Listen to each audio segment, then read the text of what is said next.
Boa noite. Bebê de 3 meses morre após ser atacado por um cão da raça Pitbull em São Lourenço da Mata. A emoção no enterro da menina de 4 anos que foi vítima de bala perdida em um tiroteio na zona norte do Recife. Pai e bebê morrem em acidente nos Montes Guararapes, em Jabotão. Mãe e filha de 2 anos estão internadas. Polícia investiga o assassinato de 6 mulheres em Pernambuco. Uma das vítimas de feminicídio foi enterrada hoje. Mercado da Madalena reabre após incêndio. Comerciantes improvisam estrutura para vender peixes às vésperas da Semana Santa. E o recomeço do Lar Paulo de Tarso no Ipicep, 2 anos depois do incêndio que destruiu o local. Hoje teve celebração.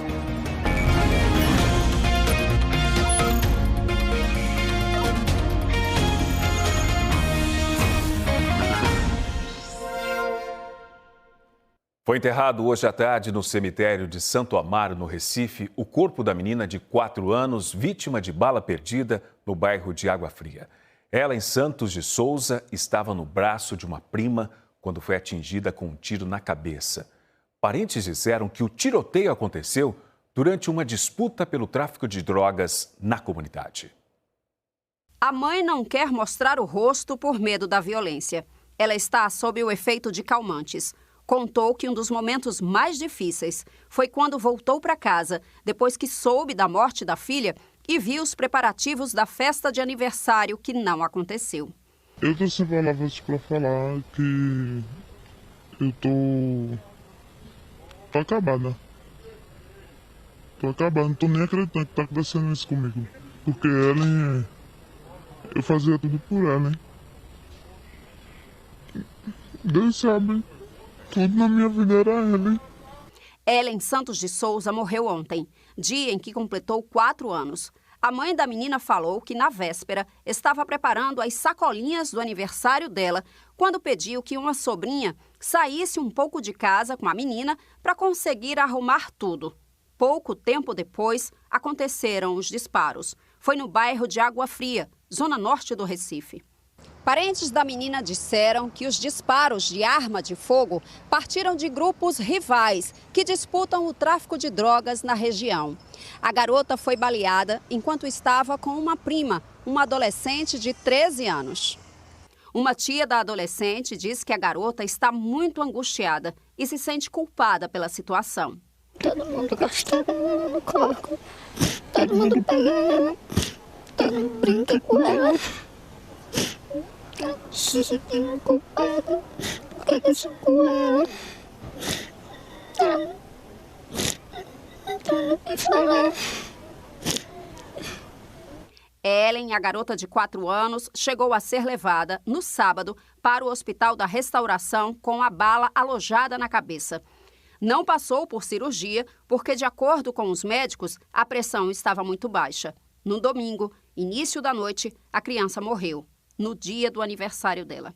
A mãe não aceita a forma como tudo aconteceu. Muita gente ali, até os alvos, né, que correram por lá, e não era nem para acontecer isso. E aconteceu que pegou na minha filha. A TV Globo teve acesso a imagens de câmeras de segurança que mostram o tiroteio que matou a menina. Pelo vídeo, é possível ver os suspeitos correndo pela rua Córrego do Deodato. Eles passam com as armas em punho, atirando, e os moradores correm assustados. Não dá para ver o momento em que a criança é baleada, mas os vizinhos aparecem na imagem desesperados. Logo depois, uma mulher surge com a menina nos braços. Elas sobem numa moto e seguem para o Hospital da Restauração. Durante o velório da menina Ellen, o clima foi de muita tristeza e revolta. Parentes e amigos estiveram no cemitério de Santo Amaro, no Recife, para prestar homenagens e confortar a família da criança. Eles também levaram cartazes com frases pedindo justiça e paz. O corpo de Ellen Santos de Souza, de 4 anos, foi enterrado no meio da tarde. O caso está sendo investigado pela Polícia Civil. Até o momento, ninguém foi preso. E a Polícia Civil prendeu um homem suspeito de comércio ilegal de armas de fogo. A prisão aconteceu em um sítio no município de Igaraçu. A Polícia Civil de Pernambuco foi ao local para cumprir um mandado de prisão em aberto expedido pela Justiça do Ceará.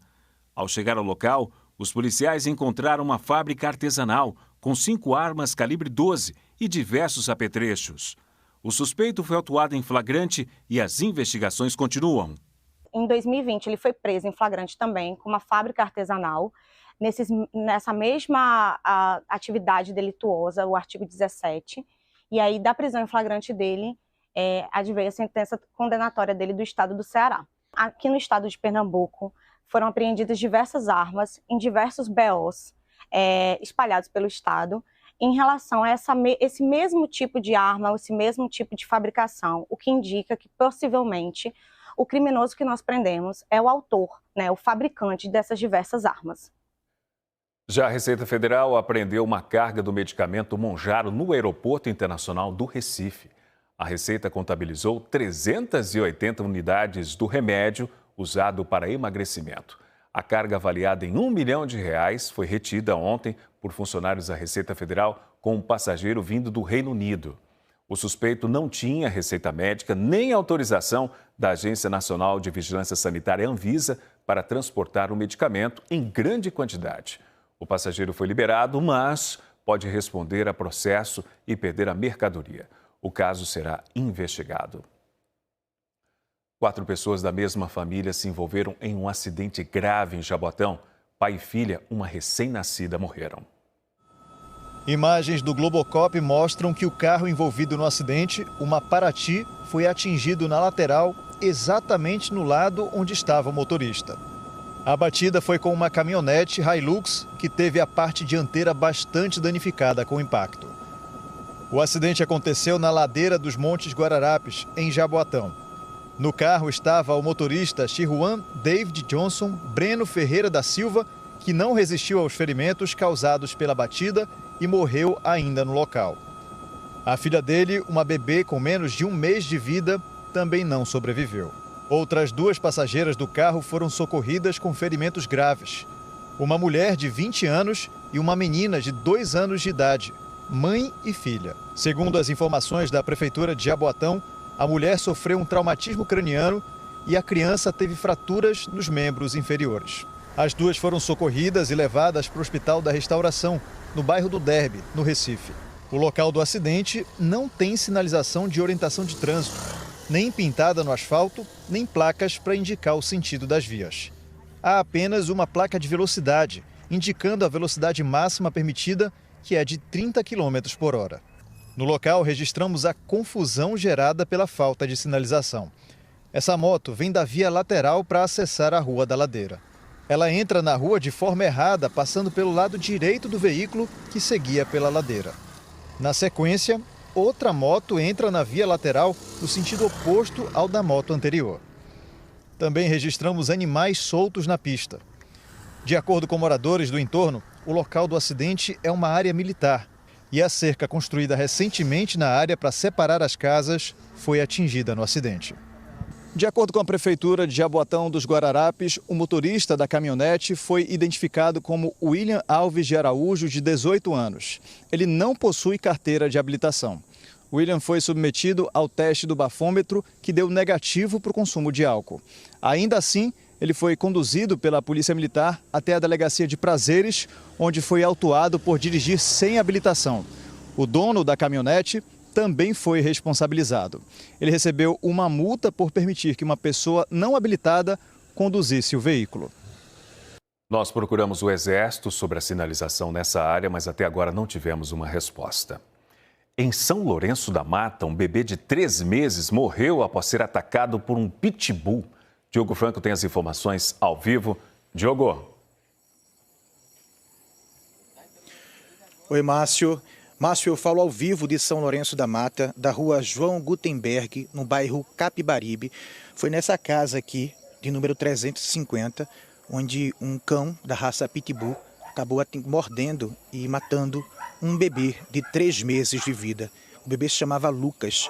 Ele estava aqui porque a mãe, ela conseguiu um emprego e deixou a criança com uma pessoa de confiança, porque essa mulher que tem 26 anos de idade, que cuidava do bebê, ela já tinha cuidado, de acordo com a polícia, do filho mais velho dessa mulher que começou a trabalhar hoje. Então, o cão, ele pertence à dona da casa, de 26 anos. Ele atacou a criança de toda a parte do corpo. O ataque começou na sala, de acordo com a polícia, depois para o quarto. A mulher tentou proteger a criança, escondendo o bebê no guarda-roupa, mas não foi suficiente. Eu conversei com o delegado Vitor Leite, que esteve aqui no local. Vamos ouvir e assistir a entrevista. Existia uma cuidadora desse bebê e dentro da casa dessa cuidadora, em que o pitbull conseguiu sair do quintal, entrar na casa e correr na direção do bebê. Existia outra criança que também era cuidada por essa mulher adulta na casa, e ela conta inicialmente que o pitbull foi na direção justamente do bebê. Ela ainda entrou em luta corporal com o pitbull para desvencilhar. Ela mostra uma agressão, ela mostra uma lesão na mão direita, tentando, tentando desvencilhar o pitbull do ataque do bebê. E aí tudo isso está sendo analisado. A gente apura agora se isso foi uma fatalidade ou se a cuidadora, se ela não tomou os cuidados devidos ou se ela aumentou o risco de acontecer esse homicídio, natureza culposa, no caso. Então tudo isso está sendo analisado agora. Pois é, olha só, a mulher, ela que procurou o serviço de socorro, ligou para o Corpo de Bombeiros. Eles mandaram até uma nota aqui, dizendo que a equipe de atendimento pré-hospitalar constatou que o bebê estava sem os sinais vitais e chamou a polícia militar para isolar o local. Essa mulher, ela, para tentar ajudar a criança, ela também entrou em luta corporal, ficou ferida. O animal continua aqui na casa, a casa está isolada. E a polícia acabou de sair daqui agora e vai continuar a investigação no DHPP. Márcio Bonfim. Diogo Franco, ao vivo de São Lourenço da Mata, com informações da morte dessa criança. E o fim de semana foi marcado pela violência contra a mulher, que fez pelo menos 6 vítimas aqui no estado. Hoje à tarde, uma delas foi enterrada. Uma mulher assassinada por um policial militar com quem estava começando um relacionamento. O enterro de Amanda Carolina Pacheco Pereira, de 34 anos, foi marcado pela dor e pelo desejo de justiça. Amanda era uma mulher muito inteligente, muito alegre, sempre foi muito alegre, gostava muito de estar com a família. A gente nunca imaginou o que ia acontecer com ela. Pessoa da família, uma pessoa querida, uma pessoa que nunca teve problema absolutamente nenhum. E de uma hora para outra a família está devastada. Amanda foi morta no sábado de manhã, na casa da madrinha, no bairro de Piedade, em Jaboatão dos Guararapes. De acordo com a polícia militar, Amanda bebia com o suspeito quando a madrinha acordou ao som de tiros. O homem é um policial militar. Ele fugiu do local do crime e se apresentou na delegacia de Prazeres. Em audiência de custódia, o homem foi liberado para responder pelo crime de feminicídio em liberdade. A Polícia Civil do Estado de Pernambuco autuou em flagrante, verificou que a cena do crime foi modificada. Ele tentou implantar a arma na mão dela para forjar um suicídio, uma pessoa com um filho de 1 ano e 6 meses, um filho de 14 anos, com a vida toda pela frente. Ela não tem motivo algum, não teria motivo algum para isso. Amanda não foi a única. Além dela, outras 5 mulheres foram assassinadas em Pernambuco neste fim de semana. 2 no interior do estado.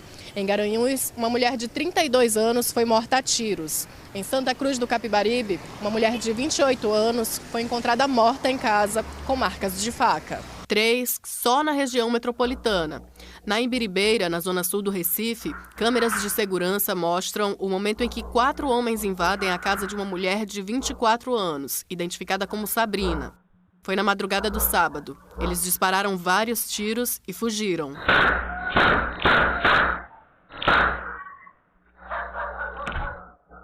No Jordão, também no Recife, a vítima foi uma idosa de 73 anos. Ela foi esfaqueada no domingo, dentro da própria casa. E o suspeito é o filho adotivo dela, um homem de 36 anos. O homem ameaçou a PM com uma faca. Ele foi baleado na perna e está sob custódia em um hospital. Em Jardim, São Paulo, Jardilene da Silva Mendes, de 40 anos, foi esfaqueada na rua. O suspeito é o ex-cunhado dela e o crime estaria ligado a uma dívida de drogas. Ativistas alertam que não se trata de casos isolados, e sim um problema estrutural que exige políticas públicas urgentes. Uma das coisas que se questiona é a falta de políticas públicas para o enfrentamento da violência por parte dos governos do Estado. Precisa-se de mais serviços de atendimento às mulheres e precisa que esses serviços sejam divulgados entre as mulheres para que elas possam recorrer quando necessitar, né? E também existe também um outro lado que é a prevenção, né? A política de enfrentamento ao feminicídio também envolve um conjunto de ações de prevenção à violência. A reportagem mostrou que as mortes aconteceram por motivações diferentes. Só uma foi registrada como feminicídio. A Lilian Oliveira traz os detalhes que diferenciam esse tipo de crime. Lilian, boa noite para você.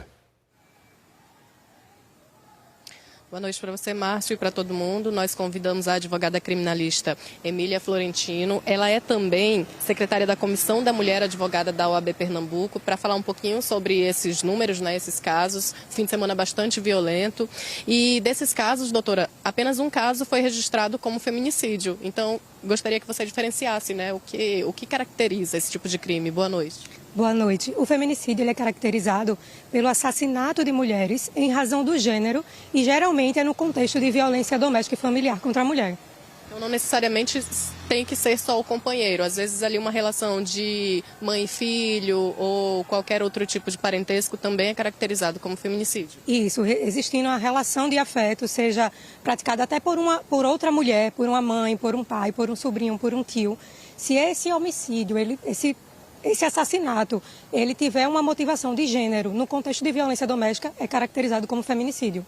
E quando a gente conversa com os especialistas, eles dizem que o feminicídio é o último ato de violência, né? Que durante o caminho ali, vários sinais são dados pelo agressor. Quais são esses sinais? Como ficar atenta? A Lei Maria da Penha ela traz 5 tipos de violência doméstica.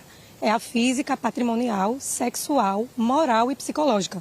E geralmente o feminicídio ele é a última violência, é a violência mais severa. E antes o companheiro ele chega a agredir com tapa, empurrão, xingamento, calúnia, difamação, retenção de bens, de patrimônios.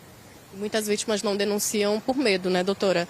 Como fazer essa denúncia, né? Quais os caminhos que a justiça pode dar para essa mulher depois para que ela possa sair desse ciclo? A mulher ela pode procurar uma delegacia especializada de violência doméstica e familiar contra a mulher ou ligar para o 190. E aí ela recebe todo esse apoio, né? A gente tem casas de acolhimento. Como é que é feito esse encaminhamento? Ela, na própria delegacia, ela já pode solicitar as medidas protetivas e elas já podem ser aplicadas de imediato pelo delegado de polícia. E como, o que caracteriza também o pedido dessa medida protetiva? Tem que ser algo relacionado ao afetivo também? Se for qualquer violência referente ao gênero ou no contexto de violência doméstica, se ela estiver se sentindo ameaçada, o delegado ele vai analisar a situação e vai ver se é o caso de aplicação de medida protetiva. Emília Florentino, muito obrigada pela entrevista, pelas informações. A gente trouxe aí esses casos, né? A gente sabe que em janeiro e fevereiro desse ano já foram 17 casos aí registrados e agora esse fim de semana mais 5, né? Um fim de semana de muita violência. Então a gente chama a atenção aí, cobra também das autoridades as políticas públicas, né? Efetivas para minimizar isso. Márcio. Sem dúvida, para combater a violência contra a mulher e principalmente para que as famílias, para que quem saiba onde existem casos de violência, denunciem para a polícia. A importância da denúncia. E o NE2 volta em instantes.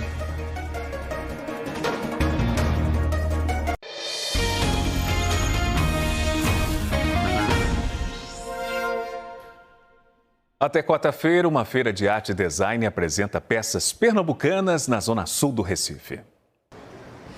É uma feira tradicionalmente pernambucana. Tudo que está exposto aqui é feito no estado, à mão, com muito carinho, por artesãos e artesãs que participam desta 15ª edição da MAD. Vamos passear um pouquinho para conversar aqui com os artesãos. Querido, boa noite, tudo bem? Conta um pouquinho da sua arte pra gente, de onde que o senhor vem, o que o senhor traz. Assim, sou de Recife, né? Há 25 anos que eu trabalho com resina, as peças são todas de resina, mas antes de ser de resina, elas são modeladas na argila e depois a gente tira a forma para fazer a peça. E estou sempre em feiras, né? Passei um tempo sem fazê-la, mas voltei a fazer.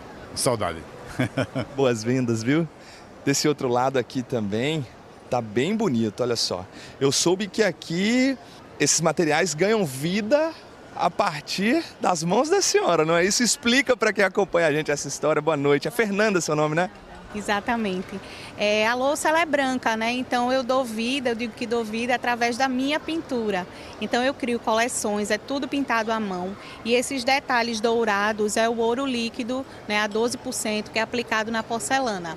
Então tudo é criado através das minhas mãos. Tem 145, 96, aí tem as peças que levam mais ouro, mais sofisticada, aí vai para 540. Então, assim, depende da peça, né, do trabalho e também da quantidade de ouro.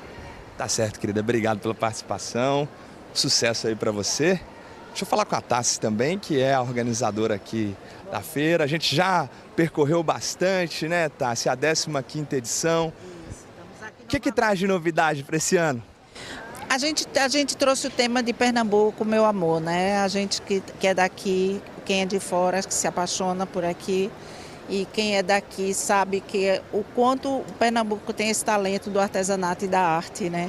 Então a gente quis trazer essa coisa da cultura pernambucana que é muito forte. A partir de R$20, eu acho que você encontra peças.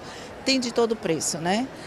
O importante é que só tem material de qualidade. A gente tem uma curadoria bem seletiva, que seleciona um a um com capricho. Olá, boa noite, tudo bem? Minutinho da sua atenção. Gostou de quê aí? De tudo. Tá tudo muito lindo. E quando é feito à mão, a gente vê que realmente vale a pena, né, o trabalho dos artesãos. E trazendo esse tema Pernambuco, meu amor, né? Que é muito forte essa raiz pernambucana. Pernambuco, meu país, né? Pernambuco é um país. Legal. Como é seu nome? É Annelise. Annelise, obrigado pela participação com a gente, tá, pessoal? A feira vai até o dia 16 de abril. Então, já fica o convite para vocês virem aqui para o Rio Mar conhecer um pouquinho mais da MAD. Pesquisadores pernambucanos participam da produção da primeira vacina brasileira contra a gripe aviária. O repórter Mário Carvalho tem as informações para a gente. Boa noite, Mário. Oi, Márcio, boa noite para você, boa noite a todos. Essa vacina vai entrar agora em fase de testes. Eu estou aqui com o Carlos Brito, que é pesquisador e coordenador da pesquisa aqui no Brasil. Queria que o senhor falasse para a gente qual é a importância desse momento de teste. Boa noite. Essa é uma fase em que o início do estudo acontece. A gente está só esperando a liberação da Anvisa dos próximos dias, em que a gente vai avaliar a eficiência da vacina. Assim como a gente avaliou a eficiência da vacina para a influenza, para a gripe, é um estudo desenvolvido pelo Instituto Butantan, que já tem uma larga experiência nessa vacina de influenza, de gripe que a gente toma todo ano. Só que agora avaliar a eficiência dessa nova ameaça, que é a gripe aviária, e essa é uma preocupação, e daí o Butantan está desenvolvendo a primeira vacina totalmente desenvolvida no Brasil a partir da experiência que ela já tem com a gripe, por exemplo. Esse é um momento que vocês estão convocando voluntários, né? Qual é a importância desses voluntários, o que eles vão fazer e como é que eles devem se voluntariar? A população já está acostumada, né, de participar como voluntário desde a pandemia do Covid, e essa fase é que eles têm uma pré-inscrição, onde eles vão colocar o nome e toda uma equipe da gente vai entrar em contato com eles para explicar exatamente os detalhes do estudo. E essa etapa é extremamente importante.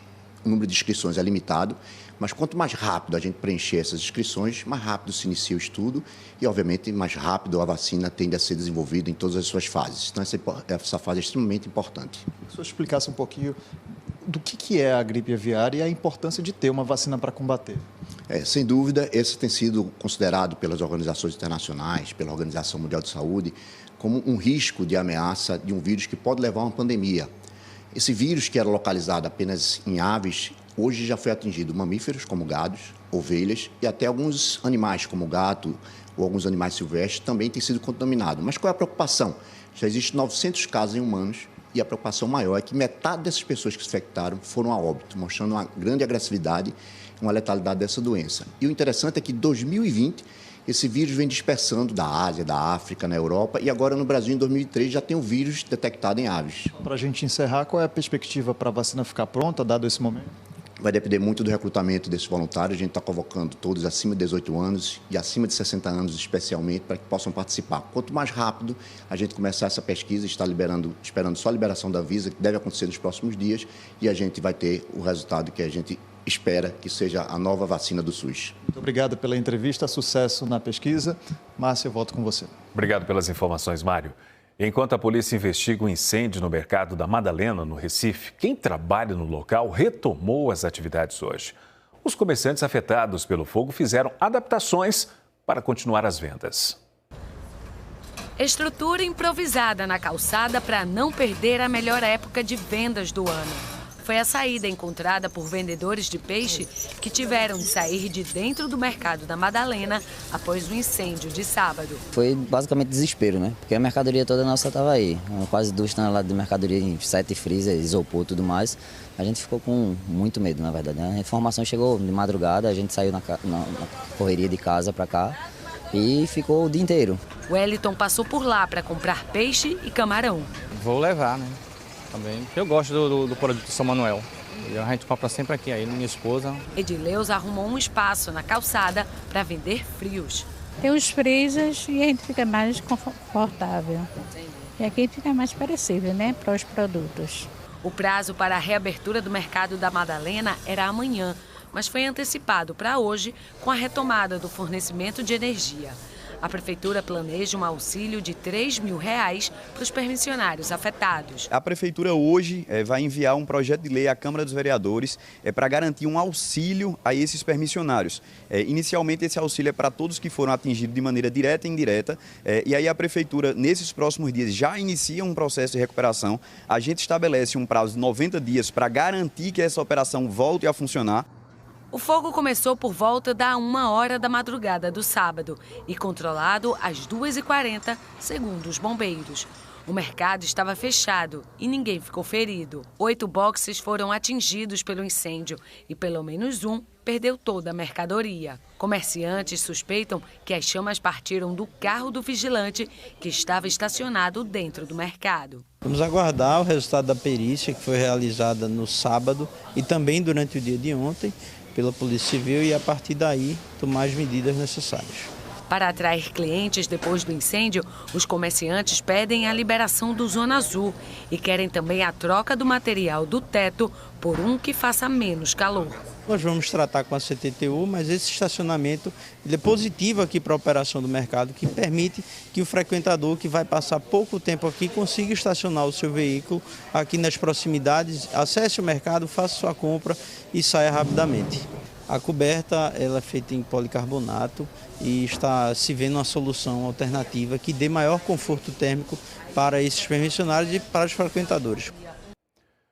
Há 2 anos, um incêndio destruiu o Lar Paulo de Tarso, no IPCEP. Mas a gente mostra agora como a união e a solidariedade podem ajudar a transformar a dor de uma tragédia em amor. Em dias assim, a esperança parece caber num bolo confeitado e num abraço compartilhado. Feliz aniversário, feliz aniversário! Hoje é aniversário de uma criança que faz 9 anos e que vai ter a identidade preservada. A festa é mais do que uma celebração. É um sinal de que o amor é um ato de resistência. Há 2 anos, um incêndio atingiu o Lar Paulo de Tarso, no IPCEP, zona sul do Recife. 5 pessoas morreram, entre elas 4 crianças e uma cuidadora. Elas estão representadas nesses balões e nos pássaros pintados na parede. Das cinzas renasceu um lugar novo, com mais espaço e mais segurança.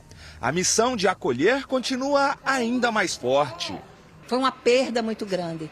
Mas o tempo passa, as dores vão amenizando, não é? O ciclo das coisas vai acontecendo, demonstrando, não é, que a vida prossegue, que tudo se renova. Depois da tragédia, o prédio passou por reformas estruturais. A brinquedoteca ganhou vida com doações de brinquedos, decoração e móveis. Voluntários deram as mãos e o coração numa campanha que uniu até quem nunca tinha estado aqui.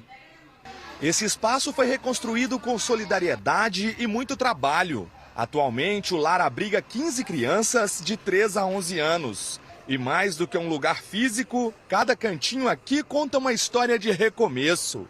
Um movimento de tentar ressignificar aquela noite escura, aquele dia tão difícil para todos. Foi chegando grupos empresariais, foi chegando construtora, foram chegando voluntários, foram chegando arquitetos e todos deram as mãos para tentar ressignificar aquela história de tanta dor e que ela foi transformada através do amor. No lar moram crianças encaminhadas pelo Conselho Tutelar e pela Justiça.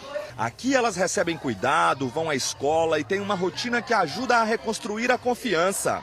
Algumas voltam para a família de origem, outras são encaminhadas para a adoção.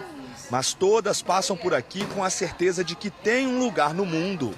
A gente procura que eles tenham a vida o mais normal possível, não é? Então é a ida à escola, é o retorno com voluntários que nos ajudam no apoio escolar. Todos os cuidados que uma criança necessita, a gente tenta colocar para eles da melhor maneira possível.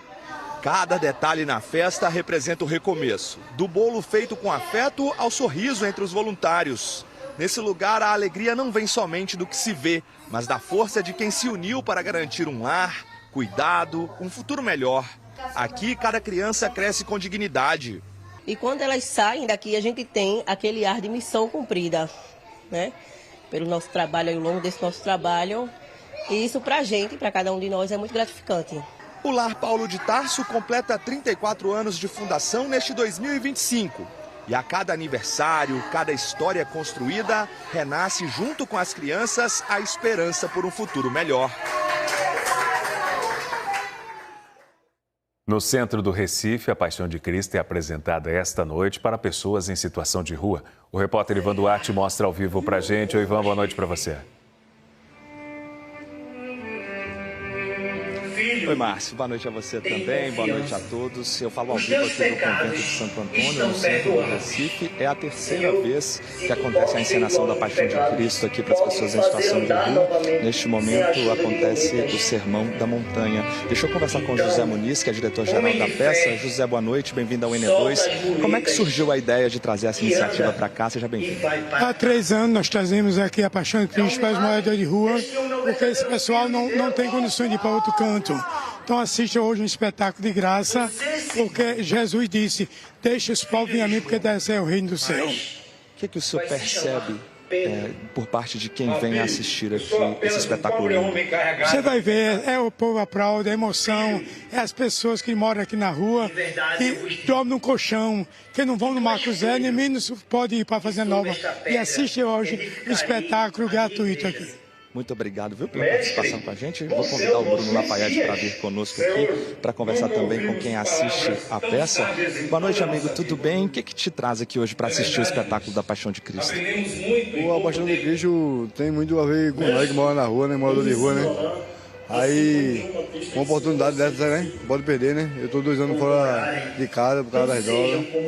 Aí isso aí é muito a ver com a vida de nós, né? O que você está sentindo no seu coração nesse momento? Eu estou chorando aqui, eu estou muito emocionado, né? E estou gostando muito dessa oportunidade, primeira vez.